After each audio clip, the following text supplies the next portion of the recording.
सितंबर में crude oil उत्पादन को लेकर ओपेक प्लस देशों की बैठक से पहले विदेशी बाजार में कच्चे तेल की कीमतों पर दबाव देखा जा रहा है। ब्रेंट क्रूड का भाव करीब $102 के करीब कारोबार कर रहा है। WTI पर भी क्रूड $98 से नीचे ट्रेड हो रहा है। बुधवार को ओपेक प्लस देशों की बैठक होने जा रही है। बैठक में तय होगा कि सितंबर के दौरान कच्चे तेल का कितना उत्पादन बढ़ाया जाए।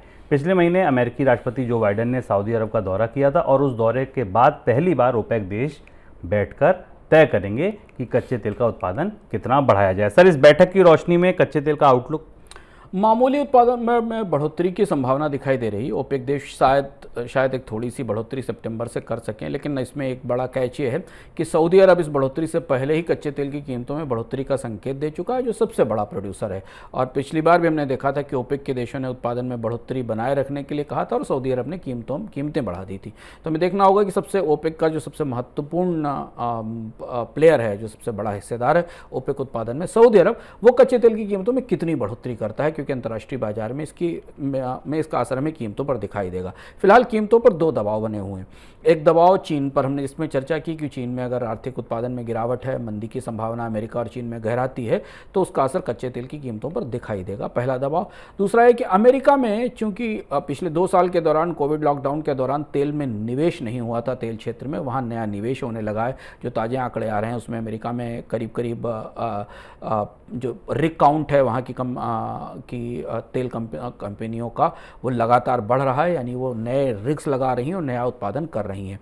तो अंतर्राष्ट्रीय बाजार में कच्चे तेल के उत्पादन बढ़ने की संभावना दिखाई दे रही है।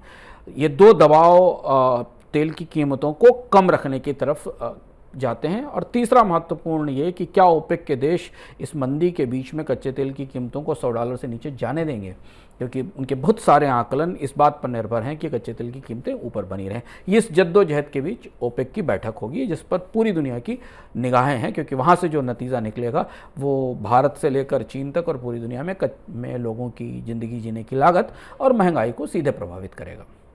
कच्चे तेल के भाव लगातार $100 के ऊपर बने होने के बाद भी देश में लंबे समय से पेट्रोल डीजल की कीमतें नहीं बढ़ाई गई हैं। इसका असर अब कंपनियों की बैलेंस शीट पर दिखने लगा है। जून तिमाही के दौरान इंडियन ऑयल को 1992 करोड़ रुपए का नुकसान उठाना पड़ा है, क्योंकि पेट्रोल डीजल पर रिकवरी नहीं हो पा रही है। सर, तेल कंपनियों को क्या सरकार आगे भी नुकसान में रहने देगी? दुविधा में है सरकार, ऐसा दिखाई दे रहा है। अगर आप ध्यान से देखें ना शुभम, जो आकलन हमें दिखाई दे रहा है कि इंडिया की जो क्रूड बास्केट का औसत दर है, जो कीमत है, वो $109 के आसपास पहुंच चुकी है ब्रेंट के आधार पर अभी भी पेट्रोल पंप पर जो एवरेज रेट डिसाइड हो रहे हैं वो $85 से $86 पर बैरल की कॉस्ट पर दिख रहे हैं। और इसलिए इंडियन ऑयल, जो कि इंडिया की मोनोपोली ऑयल डिस्ट्रीब्यूशन कंपनी है, उसको लगभग 2000 करोड़ रुपए का लॉस हुआ, क्योंकि उसको पेट्रोल पर $10 पर लीटर और डीजल पर $14 पर लीटर का नुकसान हो रहा है। अब यहाँ सरकार की दुविधा ये है कि वो अगर तेल कंपनियों को नुकसान होने देती है तो उनके लाभांश में, उनके आने वाले निवेशों में और केंद्र सरकार को मिलने वाले हिस्से में कमी होगी। लेकिन अगर उन्हें कीमतें बढ़ाने की छूट देती है तो लंबे समय से जो अंतर्राष्ट्रीय भारत में पेट्रोल डीजल की कीमतें स्थिर हैं, उनका असर या उन्हें बनाए रखना मुश्किल होगा।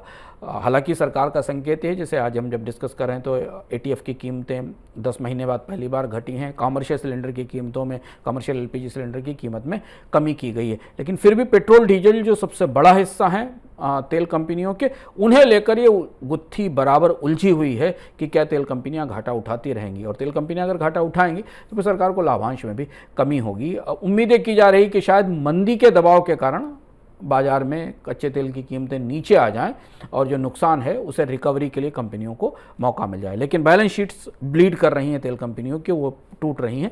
ये हमें तिमाही नतीजों से, IOC के तिमाही नतीजों से दिखाई दिया है।